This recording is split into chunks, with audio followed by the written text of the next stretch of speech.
ako makamove on dito eh.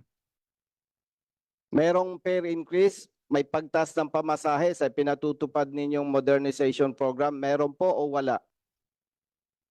Wala po, Mr. Chair.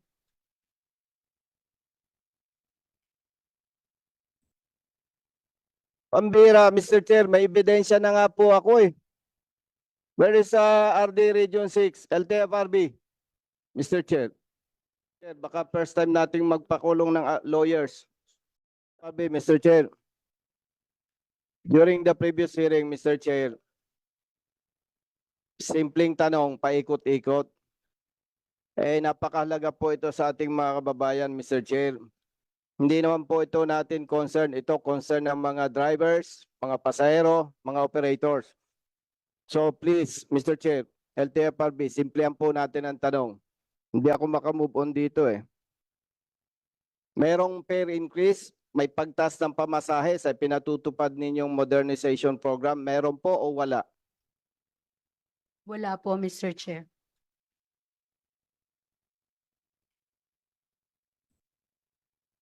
Pambira, Mr. Chair, may ebidensya na nga po ako eh.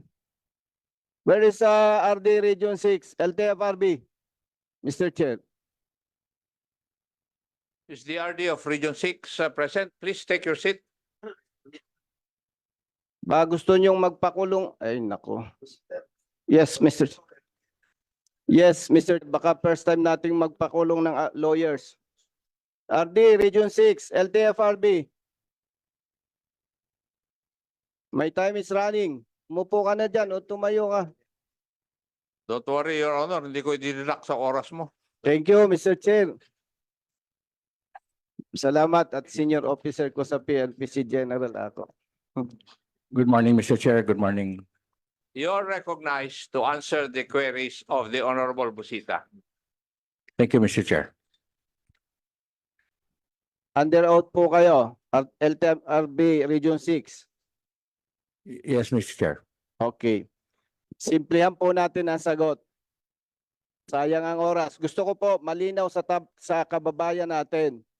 Sa pinatutupad ninyong modernization program, may mga bago na kayong sasakyan sa Region 6. Tama po ba o mali? Tama, Mr. Chair. Doon sa bagong mga sasakyan, nagtaas na kayo ng pamasahe po ba o hindi? In a way, Mr. Chair, we were sent. Yes. Teka. Okay. I'm sorry, Mr. Chair. Are you a lawyer? No, Mr. Chair. But you have been in the service for how long? In LTFRB, 6 years, Mr. Chair. Maliwanag po naman yung katanungan ni Honorable Busita. Kindly answer yes or no. Yes, yes, Mr. Chair. Para sa kalaman ng ating mga kababayan, LTFRB Region 6, may mga bago kayong mga sasakyan. Tama, mali? Tama, Mr. Chair. Nagpapatupad kayo ng mataas na pamasahe na o hindi? Yes, Mr. Chair. Klaro. Attorney Lainez, Yes, Mr. why Chair. are you telling us na hindi kayo nagpapa-implement? Are you telling us na hindi ninyo alam nangyayari sa region? Mr. Chair, pwede ko pong Hindi, ipaliwanag. ang tanong ko po, alam po ba ninyong nangyayari sa region? Alam po namin, Mr. Now, Chair. sabi po ninyo, wala kayong pinatutupad. Are you telling us nagsisinungaling ang LTFRB Region 6? Nung tinanong niyo po ako, Mr. Chair, ang sabi niyo po, pag-increase dahil sa Malinaw po. modernization. Ang sabi ko po, kung may pinatutupad kayong increase dito sa modernization, kung Opo. meron na. Ang sagot po doon ay hindi po, wala po.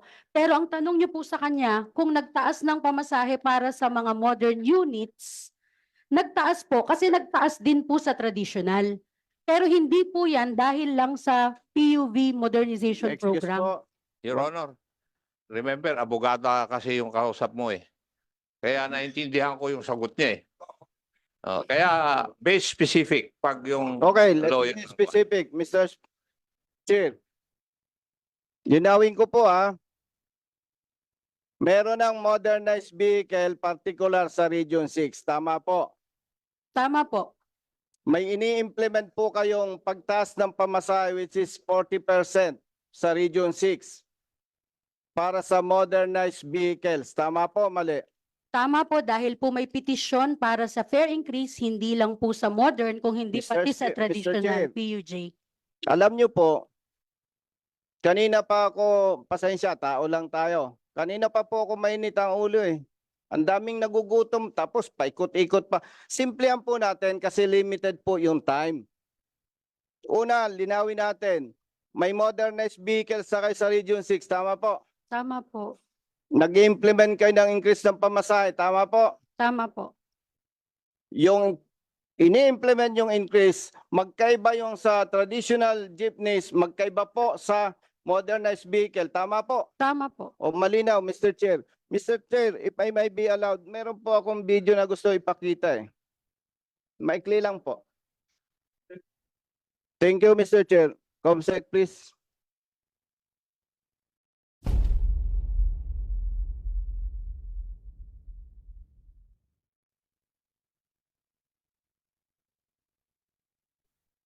RD Region 6, baka sabi mo, nakaparada lang yan.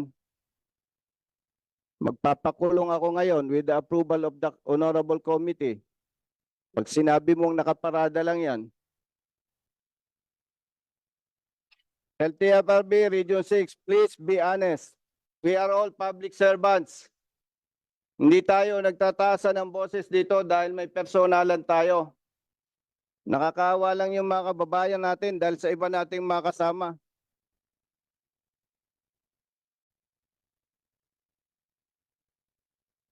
Honorable members of this committee, tingnan po ninyo kung yan ba'y nakaparada lang. O wala nang gulong. May mga damo na. Imported po yan. Honorable Busita, identify din natin muna saan kinunan yung video. Iloilo, Saan Region yan? 6, sa Cooperative Terminal. Terminal nila. Kailan pa? Bago lang po yan, Mr. Chair. May witness po ako kung kakailanganin. Kaya nga po binibigyan natin ng opportunity yung LTFRB Region 6. Pasinungalingan po niya. And with the support of this honorable committee, kung pwede, magpakulong po tayo doon sa sinungaling. What's your point in showing this video? Pinapakita po natin dyan, Mr. Chair, nag-uumpisa pa lamang, napakadami ng nakabasurang sasakyan. Much more, pag pinayagan po natin itong ginagawa ng mga kasama natin, pilit itinutulak yung imported vehicles, marami pa po na masasakripisyo. Yan po ang punto natin, Mr. Chair, na dapat natin pigilan. Basura yan eh. Pero member, No, no, no. I'll just ask the LTFRB. Anong stand nyo dyan? Ano ba yan? Ano ba yung pinapakita ni Honorable Busita dyan? Yes, Mr. Chair. Mr. Chair, if I may. With Go the indulgence of Honorable Congressman Garcia, sir, let's not ask the LTFRB Central Office. Yan po ay Yeah. concern ng LTFRB Region 6. Yes, oh. Yes, please. Paki-explain lang ano yung mga pictures na pinakita ni Honorable Busita. Mr. Chair, I have just seen the video now, and I saw the name of the cooperative. And with the indulgence with the honorable congressman, I would like to also investigate, because I overheard behind me that familiar sila sa cooperative. And Yes. there's now my dispute. Honorable, with your indulgence, Honorable Congressman Garcia. Simple. RD Region 6, hindi niya alam nangyayari sa region po niya. Ibig po ba sabihin, totoo yung spekulasyon natin na kayo, ini-implement ninyo, wala kayong pakialam sa kooperatiba. Imagine, TFRB Region 6, Mr. Chair, para ka lang isang commander ng isang komande. Hindi mo alam? Mr. Chair, again, kaya ko po pinapakita yan. Gusto kong makarating sa ating Pangulo, President BBM, na nag-uumpisa pa lang tayo, ang dami na nating basura. At wag nating hamakin yung ating traditional jeepneys. Wala tayong makikitang basura na katulad niyan. Magkano po yan? Millions of pesos. And Mr. Chair, pag hindi napigilan ng ating Pangulo itong ginagawa ng ating mga kasama, hindi magtatagal, basurahan na tayo. Gusto ko lang, Mr. Chair, malaman sa LTFRB. Sasabihin pa po rin ba ninyo na hindi nyo alam yan o baka meron kayong staff na magko-confirm? LTFRB Region 6. Mr. Chair, I'm not privy to the incident, but I will definitely look into it. Okay. Mr. Chair, pwede po bang ipa-verify ng Region 6 yan? Mr. Chair, Maybe you should identify also the exact place where Mr. Chair, yan po ay sa Iloilo. And more than, I think, 6 years na si RD, Region 6. Hindi ko na po kailangang, masyadong mainsulto naman siya, Mr. Chair, kung i-identify ko pa yung exact address. yeah, but kung di naman applicant yan eh. Paano Kooperatiba yan, Mr. Chair. nag-apply with the Yan po, kooperatiba yan. And modernized vehicles yan, Mr. Chair. Yes. Yeah, Mr. Chair, excuse lang. Yes. RD, no? Matanong ko lang, based lang dyan sa pinakita ni Congressman Busita, based lang doon sa pinakita niya, can you give me a comment lang na ano masasabi mo? Wala pa tayo na totoo yung picture, ngayon yan. Pero based sa facts na pinakita yung picture na sira-sira mga modernized jeep, ano masasabi mo dyan? Well, Mr. Chair, I wouldn't want to speculate. That's why I would like to gather the exact facts so I could present.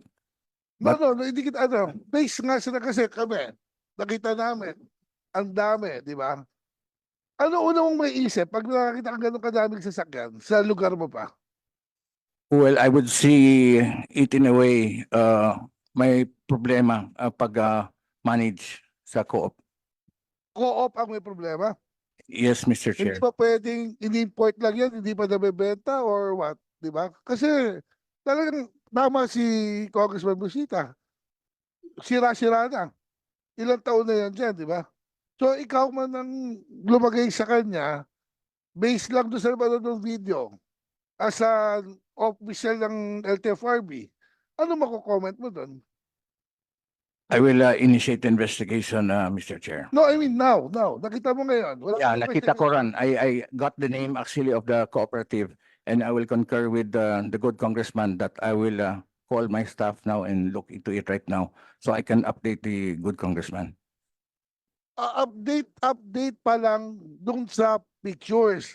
What I'm asking you is ngayon nakita mo ngayon napanood mo, ano nararamdaman mo? Bilang ikaw ang RD ng Region 6 at sa lugar mo nangyari yan. Well, honestly, not good, not good, Mr. Chair. So you feel bad about it? Yes, Mr. Why? Chair. Well, it would represent the region that regardless kung fault sa co-op or not, it really would represent the region that the co-op regardless mismanaged, so it won't look good. It won't look good. Yes, Mr. Chair. So yun nga, yun yung point ni Congressman Busita. Please, Yes, Mr. Chair, will do that. Thank you, Mr. Chair. Uh,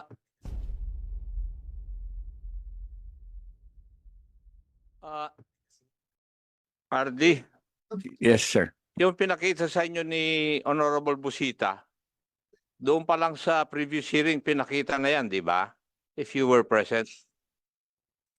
Mr. Chair, with your, iba pa po yan, additional pa po yan, Mr. Chair. Yung mga nakatambak na sasakyan. Nauna po yung previous hearing, Mr. Chair, iba po yun, ito po, latest. Kaya nga, the committee hereby directs you to look into this matter and submit a report to this committee, copy furnished the Honorable Busita's office. Duly noted, Mr. Chair. Thank you. And before we proceed, allow me to recognize the presence of the Honorable Salvador Pleito, representing the 6th District, Province of Bulacan.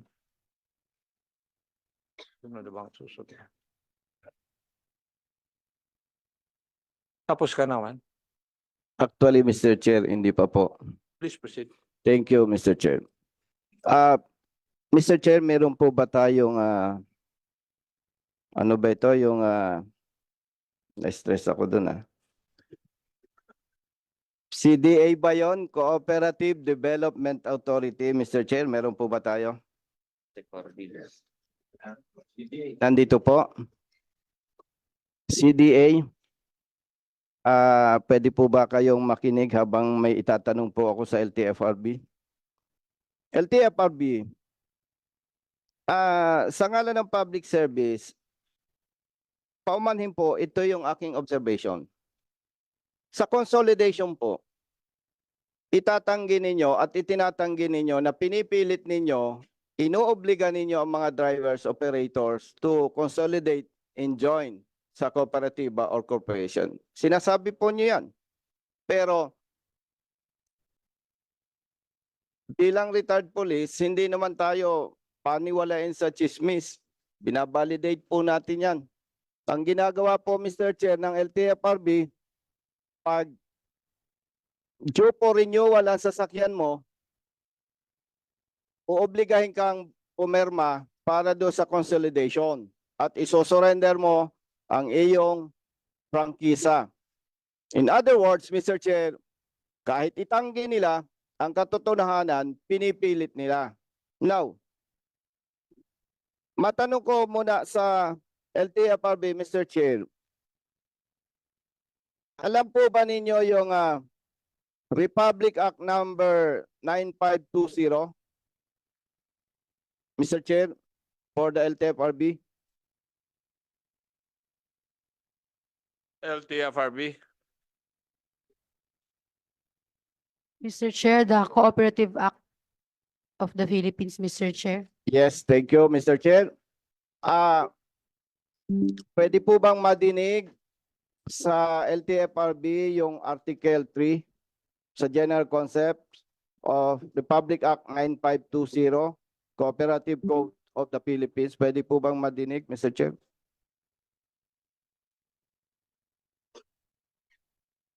Read Article 3, Mr. Chair. Yes po, Article 3.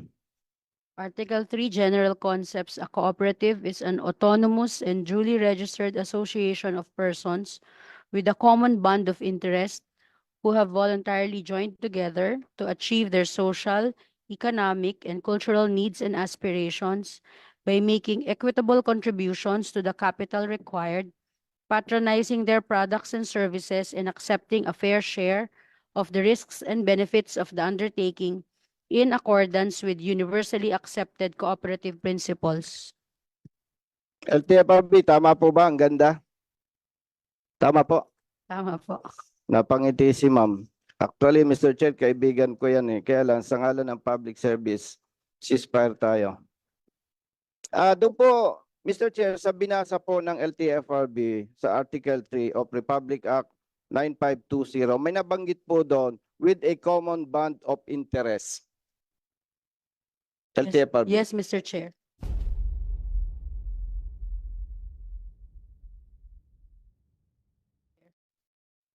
Ang dami pong complaints.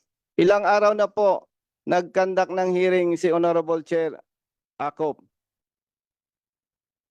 na patunay na maraming complaints.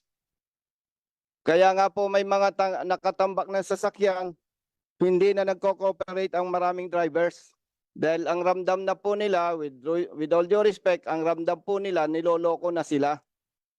Sinurrender yung prangkisa, sinacrifice yung pinaghirapang mga sasakyan, nag-join sa corporation, ang laki ng kinolekta ng corporation, kung ano-anong fees, nandyan din yung mga kooperatiba, may nagsabi pa dyan, nakatanggap ng 400,000 per unit, a total of 16 million pesos. Ang dami, Mr. Chair. So, dagdag ko lang, Mr. Chair, may nabanggit po din dito na who have voluntarily joined together. Mr. Chair, pwede bang malaman sa LTFRB, voluntary pa ba yung ginagawa po ng ating mga drivers and operators? But before you answer, Madam, please. Nagagalit po ako, hindi dahil for whatever reason. Nagagalit po ako on behalf of our kababayan na umiiyak na. And by the way, Mr. Chair, hindi ko po ugali ang manakot. Ako po ay nagmamalasakit sa inyo. Pag hindi po natin ito naayos, nalalagay po sa peligro ang buhay ng iba nating mga kasama. I'll be honest with you, marami na po ang nagagalit sa LTFRB dahil dito. Marami na po ang nagugutom, marami na po ang umiiyak. Hindi po ako nananakot. May malasakit po ako. Kung hindi po natin ito maiayos, nalalagay po sa peligro ang buhay ng iba nating mga kasama. To continue, yung po ba voluntarily pa? That would be your last question, Your Honor. Yes, Mr. Chair. And before LTFRB will answer, I would just like to announce to the members of this committee that there's a directive from our authorities that there will be a caucus of all members at 1400 hours or 2 o'clock this afternoon. So this hearing will end at 2 o'clock or 1400 hours. Please answer the Thank query. you, of Mr. the- Chair. Honest to goodness answer, Madam Laines. Ilabas niyo muna po ang iyong sarili sa LTFRB. Bilang Pilipina, bilang makamahirap, bilang public servant, bilang tunay na tao, may pag-ibig sa kapwa. Ilabas niyo muna po ang sarili mo sa LTFRB. Yung po bang nangyayari, voluntarily pa? Yun, Mr. Chair, yun pong requirement ng industry consolidation. Yes po. Apa. Sabi ko po sa iyo, ilabas mo muna ang sarili mo. No other explanation. Honest to goodness answer. Voluntarily pa po ba yung nangyayari sa mga drivers and operators? Malaya po silang pumili kung sino po ang makakasama nila to voluntarily join together. Naalala ko yung sabi ni Honorable Chairman Akop, lawyer ka. Sabi po ninyo, malaya. Yes, malaya. Pero, ginagamit po ninyo yung power and authority ninyo to oblige them to join. Bakit? Malaya. Pagka po ba hindi nag-cooperate sa inyo, bibigyan ninyo ng CPC? Di po ba hindi? And then, hindi sila makakapag-renew? Hindi na po kita tatanungin. Dahil lawyer ka, pinalulusutan mo lang ako and other committee. Hindi po malaya yon, madam. Kaya ko po ito sinasabi, hindi ito kayang sabihin ng ating mga kababayan. Sabi po ninyo, malaya. Yes, ang gandang pakinggan. Pero hindi naman sila isyuan ng CPC, ng Provisional Authority. Hindi Your- sila makapag-renew. Your time is up, Your Honor. Thank you, Mr. Chair. And Mr. Chair, Attorney, yung pwede po. sinasabi lang ng aking colleague, in plain and simple language, you're using police power. The police power of the state is being used for the drivers. Would you agree with that? Yes, Mr. Chair. Yun ang ibig sabihin ni Honorable Busita. Natakot ako, Mr. Chair, kasi ano siya kanina nang magko-contempt po eh. Ay, hindi. Kung hindi mo masagot ng tama, he can move to cite you in contempt. Opo. It's part of our rules, Madam. Yes, Mr. Chair. Yeah. And Are you satisfied with the answer? Talaga namang ginagamit nila yung police power of the state eh. at sa salitang Tagalog, sir, pasensya po. Pasensya, Mr. Chair. Walang personalan, public service lang. May pang-aabuso po kasi. Pasensya po, Mr. Chair. Kung mali po ako, pasensya po. May pang-aabuso dito. Mr. May- Chair, isang question lang kung pwede. Kanino? Sa CDA po. Oh, please proceed. CDA. Tama po ba na sabihin ko, ang ganda pala ng kooperatiba? Nagbasa po ako kagabi, Mr. Chair. Talagang wala kang masabi. Pero there are 3 weaknesses pala sa kooperatiba. Are you familiar, madam? I'm familiar with cooperative, sir, pero yung sinasabi niyo pong yes, may mga weaknesses din po. Marami, 3 po yan. Familiar po kayo doon sa 3 weaknesses. I think number 1 is governance. Marami naman pong weaknesses, sir. Alam ko Ano po, yung medyo kumbaga sa klase, naidlip ka. Kulang sa review. Your Honor, second question. Yes. Yes, Mr. Chair. Hindi ko na po pipilitin kung alam po ni Madam yung weaknesses. Alam ko, alam mo, hindi mo lang po ma-recite. And nabanggit ko ito, Mr. Chair, ang ganda po ng kooperatiba, pero dinadanas po nila yung tatlong weaknesses. And maybe for the next hearing, Mr. Chair, pwede po siguro assignment natin sa CDA para po ma-explain natin at makalas po natin, makita natin yung problema. And meron po, Mr. Chair, na merong mandato, may powers and functions ang Cooperative Development Authority. At dati po, Mr. Chair, kahit ako, amenably, nakanganga ako, hindi ko alam kung paano ipagtatanggol itong mga naabuso nating mga kababayan. Samantalang mayroon palang nandyan yung CDA na dapat nagpuprotect sa kanila kung magagawa po nila yung kanilang mandato at sinseridad na serbisyo. Mr. Chair, kulang po tayo sa oras. Maraming salamat po.